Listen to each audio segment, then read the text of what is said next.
The following episode is brought to you by the American Urological Association. Good afternoon. My name is Jay Raman, and I am Professor of Urology at Penn State Health and Chair of the AUA's Office of Education. It's my pleasure to host another episode in our educational podcast series, with this specific episode being one of many that we use to focus on certain core curriculum topics and core curriculum chapters. The specific topic for today's program is genetics and genomics as it pertains to adult urologic cancers. And it's really my pleasure to host Hong Truong, who's, in addition to being a fabulous urologic oncologist, also is my partner. Dr. Truong, as I mentioned, is assistant professor of urology at the Penn State College of Medicine. She's a urologic oncologist who really manages the full spectrum of all urologic diseases. And her prior training included residency at Jefferson, followed by fellowship at the Memorial Sloan Kettering Cancer Center. Hong, thank you again. Big thanks for joining us today. Really appreciate your time. Thank you for the opportunity, Dr. Raman. I look forward to talking with you. So maybe just for our listeners, just start off and just give them maybe a high-level idea of what we're going to be talking about over the next 30 minutes. And then obviously we'll sort of dive into some more of the nuanced topics. But what's sort of the 20,000-foot view of what we're going to be talking about? Yeah, so I hope that the podcast will help the audience get a brief overview of cancer genetics, or genetics 101, if you will. We'll talk about some key components of genetic risk assessment, genetic counseling, and germline genetic testing. And then we'll focus on the genetics of kidney, upper tract, and prostate cancer, 3 diseases where there are consensus guidelines on who should get tested and how testing allow us to personalize cancer treatment based on patient unique genetic makeup. No, that's great. That's a really nice summary to sort of kick us off. And so I'm going to start with, it's hard to sort of dive into elements like assessment or genetics of different types of cancers without really taking, I think, a step back and just sort of going through, what you said very aptly, which is genetics 101. So talk to us a little bit about genes and cancer risk, and let's start with that, and then we can, I think, go through some more of the detailed components. Yeah, so before we talk about the specific genetics of urologic cancer, I think it's important to cover some of the basics of genetics and cancer risk. So as the audience may recall from college biology class, right? Every cell in our body contains DNA, which is essentially the blueprint for how our body functions. Now, the DNA is the building block for genes that control everything from the color of our hair to how our our cells grow and divide. So sometimes there can be changes to DNA sequence in a gene that has a functional significance and lead to uncontrolled cell growth, which is how cancer develops. These changes to DNA sequence are commonly called mutations or variants. Some of these mutations are germline mutation, which means that they are present in every cell in the body. They can be passed from parents to children. And sometimes this germline mutation can be de novo, meaning that it occurs for the first time in an individual and it was not inherited from a parent. So some of our cancer patients may have a germline mutation, but they don't have a family history of cancer, for instance. The novel mutation is rare, but it does occur in a proportion of patients with, say, like VHL syndrome is one of them, or Li-Famani syndrome, TP53 genes. More often, mutation can occur spontaneously during our lifetime, either from environmental factors or as we age. These are called somatic mutation, and they are only present in some cell, but not at all cells in our body, especially in cancer cell. So that's kind of like an overview of genetic and somatic mutations. And one of the most common questions that I got from a patient when I discuss a cancer diagnosis with them for the first time is, how does it happen? And sometimes some studies have shown that most cancer, about 70%, are sporadic cancer, meaning that they occur spontaneously or just by chance.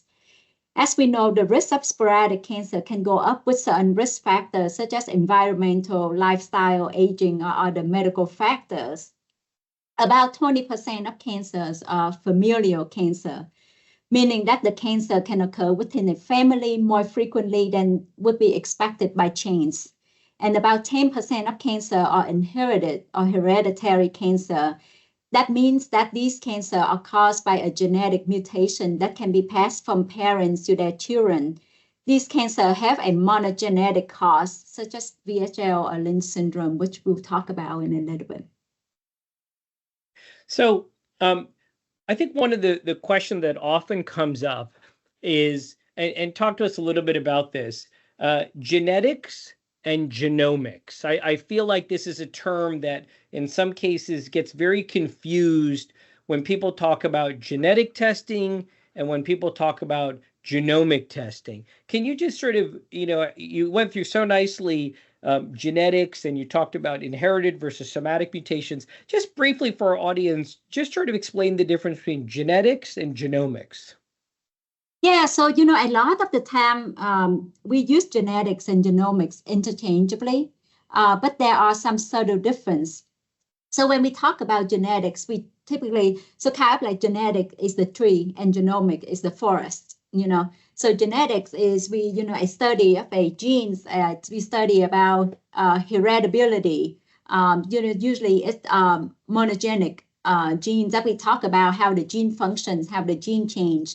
Versus genomics is, how the gene interact with the environment and the tumor factors and the microenvironment associated with it. So genomic is a little bit more broader and it's beyond just the heredity factor.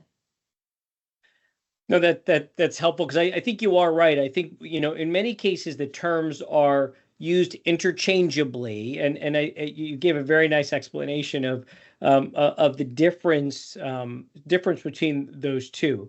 So if we go back to genetics and you're looking at sort of, we'll talk first about genetic risk assessment, and then maybe we could talk a little bit about specific diseases and some of the guidelines and some of the clinical benefits of it. But what are, how would you describe, or what are some of the key components? And I know this is a big research interest of yours, but some of the key components of genetic risk assessment. Talk a little bit about that. Yeah, so the typical approach for genetic risk assessment is, the whole process of genetic testing for patients with cancer involved, first is the pre-test counseling. Right, and we'll talk about different components of the pre-test counseling, but generally speaking, pre-test counseling, informed consent. Then there's the actual test itself, and there's post-test counseling. So there's different components to it. So pre-test counseling first include a detailed personal or family history. The question should not be whether anyone in your family have GU cancer. You should really ask is, if anyone in the family have any type of cancer, who has the cancer and what type of cancer and what age of onset. So if you see a patient with prostate cancer, it really is not clinically relevant that the patient have a family history of kidney cancer and bladder cancer, because we know that these cancers don't go together in a genetic syndrome. You should ask about breast cancer and ovarian cancer in the family and the age of onset. The other component of genetic counseling include the choice of testing, such as whether do you test for a single gene, which is what we used to do before. Now with the advance of massive parallel sequencing, we typically do a panel of genes. So if a patient come in with early onset kidney cancer, for instance, who's getting genetic testing, more likely than not, they will now get a kidney cancer panel rather than just testing for a specific syndrome, even if they have some of the features suggestive of a, like say, VHL syndrome. The more genes you test for, the higher risk of incidental finding as well as inconclusive result, and patients need to know about that. The other component of counseling is that they need to know about possible outcome of testing. We also assess for psychosocial readiness for genetic testing, people can have a wide range of emotion associated with genetic testing, such as anxiety, guilt, or even relief if they were found to have a negative testing. So, for instance, I have an older patient with upper tract cancer whom I sent for testing, and he was found to have one of the gene mutations associated with Lynch syndrome. His son also underwent testing and was found to have the same gene mutations. And the patient was really struggled with the diagnosis because his ex-wife, the son mother, blamed him for the gene mutation, and he felt overwhelming guilt for quote unquote passing the faulty gene to his son. And so some of those we have to, take that into account. Now, the other component of genetic counseling is patients need to know and be informed about the confidentiality of genetic information, as well as legal protection against genetic discrimination. You may have heard of GINA, the Genetic Non-Discrimination Act of 2008, which is the federal law that protects individuals from genetic discrimination in health insurance and employment. So GINA makes it illegal for health insurer to require genetic testing results or use the result to make decisions about health insurance coverage or health premium. However, patients need to know that GINA does not apply to life insurance, long-term insurance, and disability insurance. So for instance, a patient or family member of someone with a genetic predisposition who don't have cancer development themselves, who have not purchased life insurance or who's in the process of that, they probably should know about that and should probably get insurance before they undergo testing. And so once the patient undergo genetic counseling, then they need to sign an informed consent before we would order the genetic test itself. The testing itself is pretty simple. It's commonly done with a blood sample or a saliva sample. Now, in some rare instances, say patient with hematologic cancer, a history of bone marrow transplant, they may require hair follicle or skin biopsy or nail clipping, but don't ask me how it works. But those can be sent for genetic testing as well. So, practically speaking, and you and I obviously practice at the same place, and we have a very nice array of cancer genetic counselors, cancer genetic team, and so it's relatively easier for us to just simply put an order in the electronic medical record. Practically speaking, when you go to obviously more rural areas that are outside of academic health systems, I think there's probably a relative shortage of genetic counselors. So that's kind of my way of asking, as you look at sort of the importance of doing this as urologic practitioners, what are the basic, at a base level, what should we be able to do? Because I don't think we can refer everybody, right? I mean, we would overwhelm our genetic counselors in areas where there isn't a high number. So, how do you look at the role of, say, the urologist in this? And I know we're going to talk about specific diseases, but maybe just, the role of the urologist in this process. Yeah, I think urologists are kind of the forefront of risk assessment, right? We see our patients and we kind of triage. Certainly, I think all of us who see patients with cancer should be able to take a detailed personal and family history to already kind of triage patient. Does this patient need genetic evaluation? Does this patient not? And that's why it's so important for us to be familiar with all of the, how to take a detailed family history. That's why we talk about that. The other part is that, we, some places, urologists can order genetic tests, right? Or you can send them to a commercial lab. But as we talk about, there are important factors to consider before patient undergo genetic testing, and some of which, we may not have the time or even the capability to make sure patient is fully informed. Now, there are commercial genetic counseling company that we can send patient to. So say if the patient cannot be seen at on a timely manner for genetic evaluation, there are commercial company that can set up virtual genetic counseling session with patient before they undergo genetic testing. And then some of the testing company also provide post-test counseling for patients. So if patient find to have a positive test, then they would set the patient up with a genetic counselor to help with that. So sometimes urologists may be deterred to refer patient for genetic testing because they feel like they have to manage the positive result. But that's not necessarily the case, and it's often not the case. And patient can follow up with their primary care doctor. They can be referred to specialists in the area. So I would say, don't make that a deterrent to sending patient for genetic evaluation. That's great. Yeah. That's a great point. No, I'm glad you said that. That's really very well phrased, and I think you put it into very good context of I think what is reasonable for urologists to do without feeling overwhelmed that you need to somehow own the entire process associated with genetic testing and the sequelae, especially with a positive test. So let's talk about a few different urologic cancers. Let's start with kidney cancer. Tell us a little bit who should get genetic testing for kidney cancer, and then maybe that'll follow up with what is that meant to look for? What are some of these hereditary kidney cancer syndromes? Yeah, so there are a couple of guidelines on genetic evaluation for kidney cancer. AUA being one, NCCN guideline, the American College of Medical Genetics and Genomics guideline.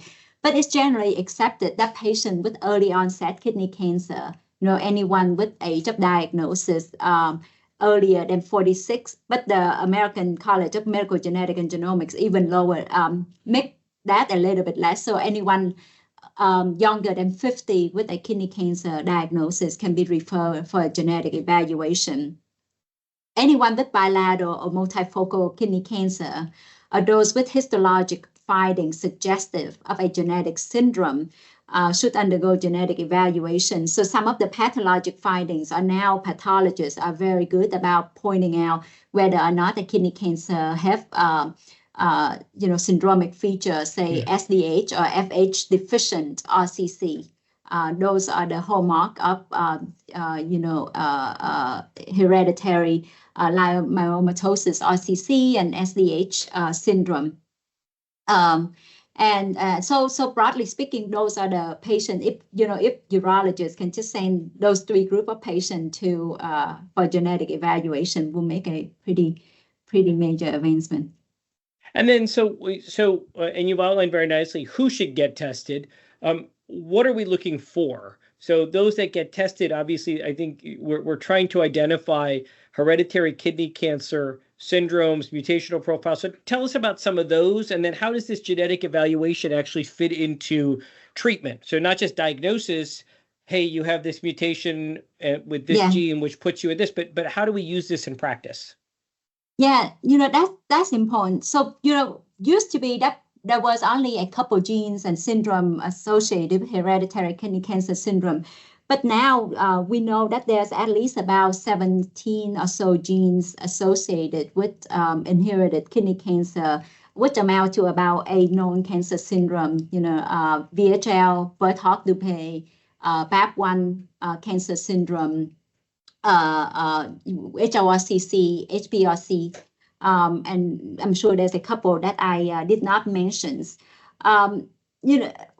Without going into all of the different syndrome and the associated feature, but it's important to know that for any audience who are trainees or those taking the board exam, those are things that they should review before the in-service or the board exam to find out exactly what genes and what syndromes are associated.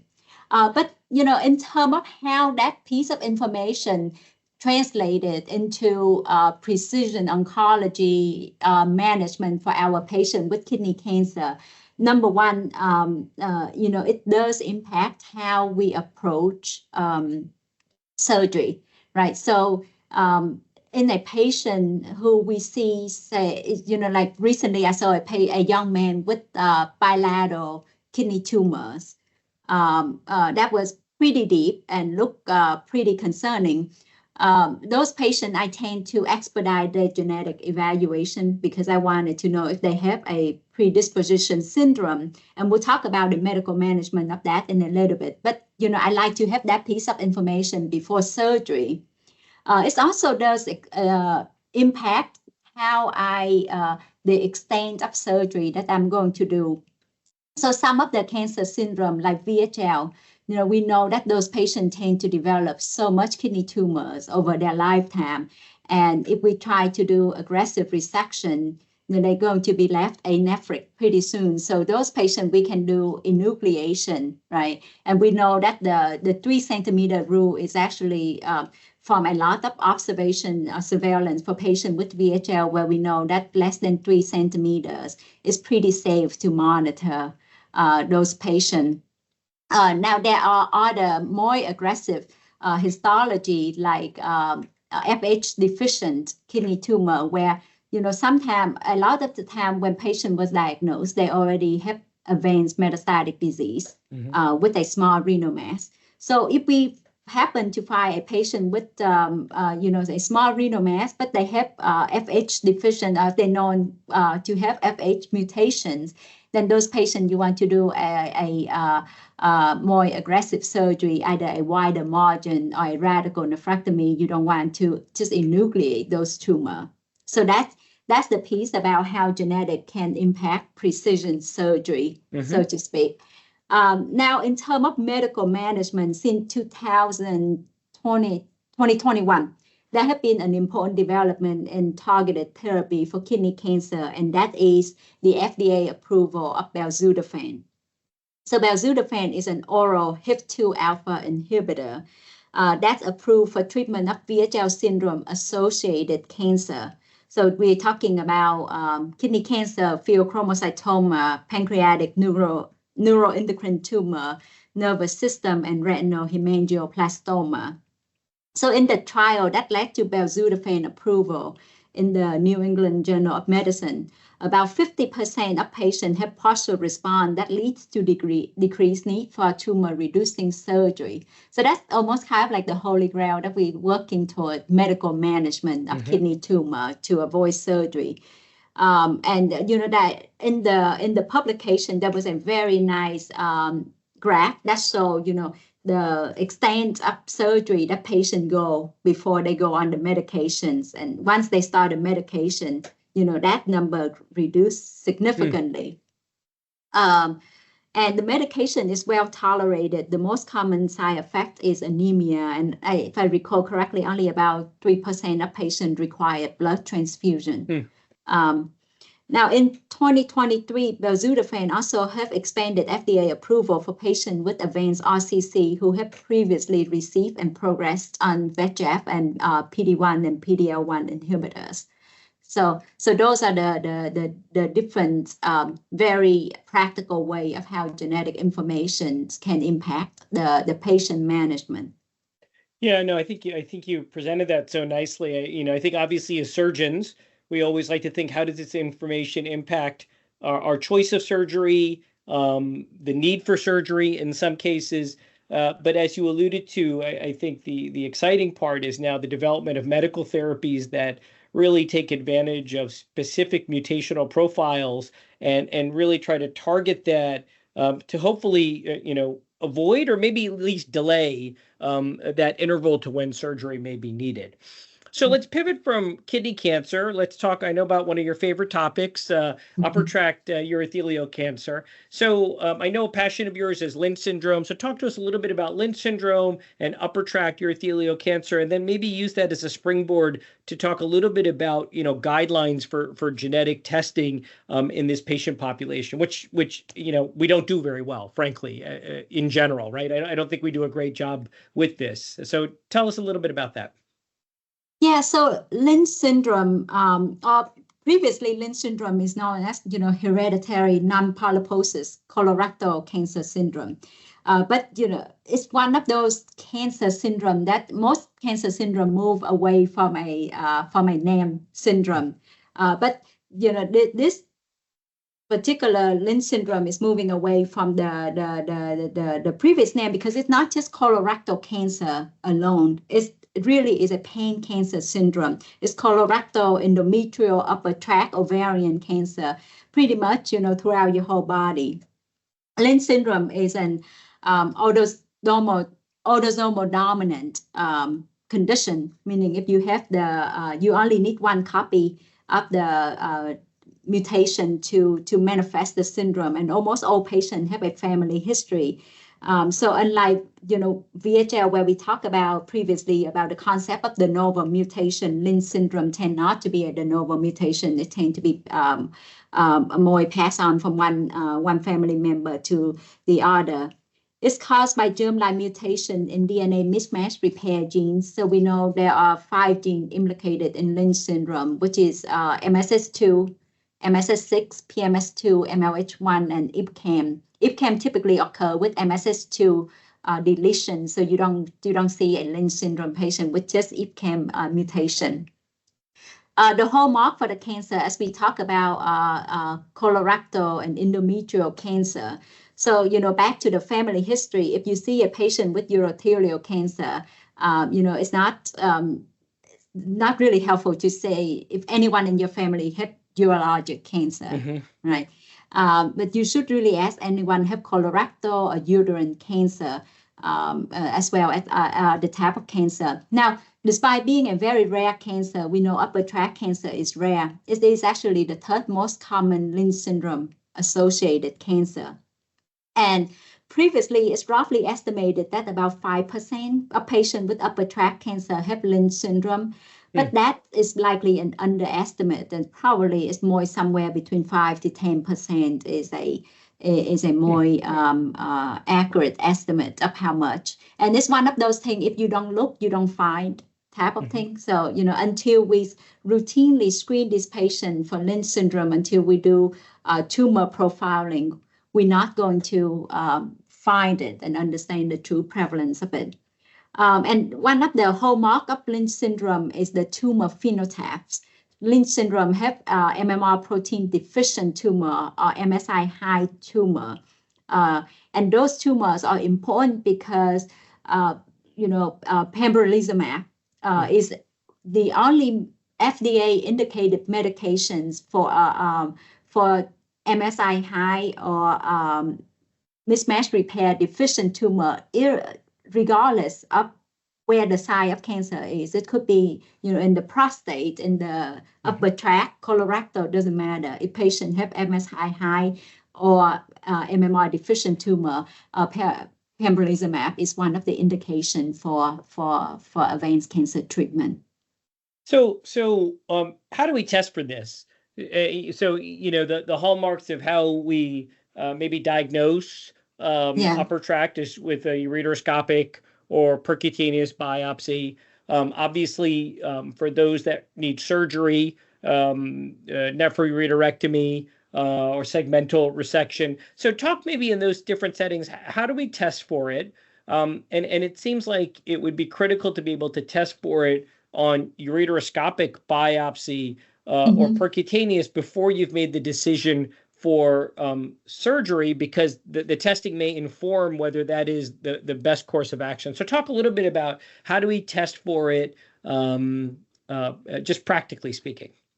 Yeah, so this is one of the area that I feel like the AUA is really ahead of other cancer organization in genetic risk assessment for patients with upper tract cancer.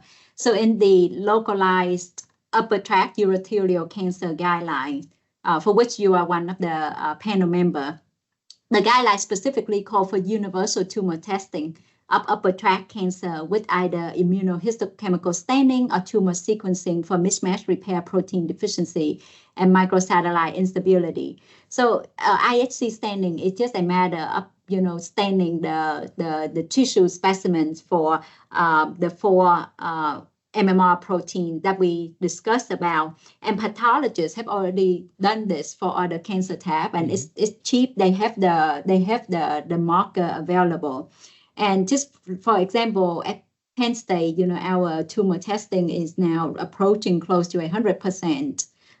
So if you have a ureteroscopic biopsy, once you use that for diagnosis, you can stain. You don't need a lot to stain for IHC. And then you can also do tumor sequencing to look for microsatellite instability or tumor mutation burden. So tumor testing is one of them. And, they are already done that for colorectal and endometrial cancer. And if you just imagine the sheer volume of colorectal or endometrial cancer compared to upper tract cancer, right? So if they already done that for the other cancer type, I think it's actually more cost effective or effort effective to test for upper tract cancer. And then the other component of it is family history, right? So I see about a year ago, I see a gentleman with upper tract cancer, no other cancer, only family history is his mother have colorectal cancer. But then, once we start talking more about it, it turned out his mother had colorectal cancer twice. And the first time she was diagnosed was in her 20s. Well, that really ring a bell that, there's something different. And long story short, he was found to have MSS6 deficient germline mutation. And probably that's arise from his maternal part of the family. And that make a huge impact on not just patient care, but on his family as well. So talk to us a little bit and just help us explain. So let's just say you do a ureteroscopic biopsy, you do immunohistochemical staining, which I think is probably the easiest way practically in a workflow. And you identify deficiency of MMR protein. So it's deficient at a protein level in the tissue. Okay, yeah. So the two questions I would ask you is, does that necessarily imply the patient has Lynch syndrome? And how do you use that information from, screening the tumor tissue to then taking the next step for genetic testing? So maybe just clarify those 2 points for our listeners.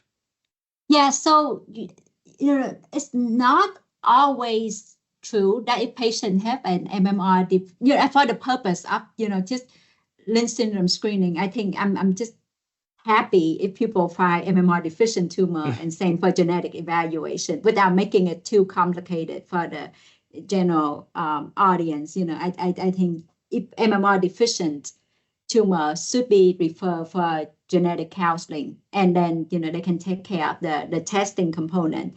But if you want to talk about the nuance of it, so some of the other reason why patient may have MMR deficiency without a genetic predispositions or something called DNA methylation. And it's typically in MLH1 gene. So that is one scenario where they have MMR deficiency without having a germline mutation. Now there's the converse is also true. So in a patient with MMR proficient tumor, that doesn't preclude them from having Lynch syndrome. So we know that about 10% of patients with MMR proficient tumor does in fact have Lynch syndrome. So if their family history is suggestive, but their tumor is not MMR deficient, they should still be sent for genetic evaluation.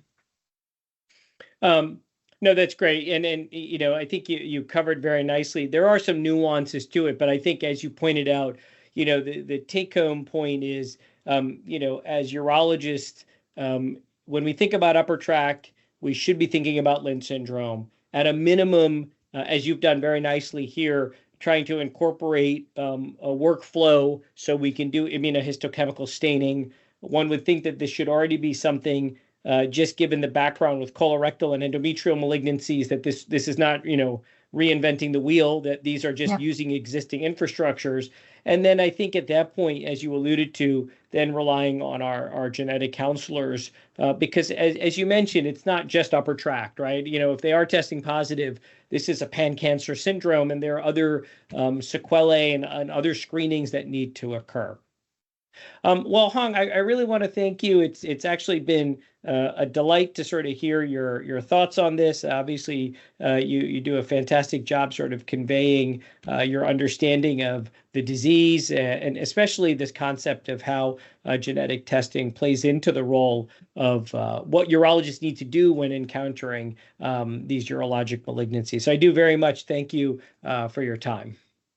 Thank you very much, Dr. Raman. I really enjoy talking about these topics, and I think urologists are, it's just so important for urologists to recognize that. I think as I feel our patients are still not getting the access to precision personalized medicine that they need, and the genetic evaluation part have a lot of impact on patient care, how we treat their cancer, and also for their family members, and that's an important topic. No, absolutely. For our audience, we want to thank you for your time and your attention. For more information, please feel free to visit us at auanet.org/university. Visit the core curriculum chapter. Dr. Truong is the editor of the chapter, which is genetics and genomics, and I think delves into greater detail on many of these topics, and as well as many of the nuances across different disease processes. Hong, again, thank you so much for your time. Much appreciation. Thank you.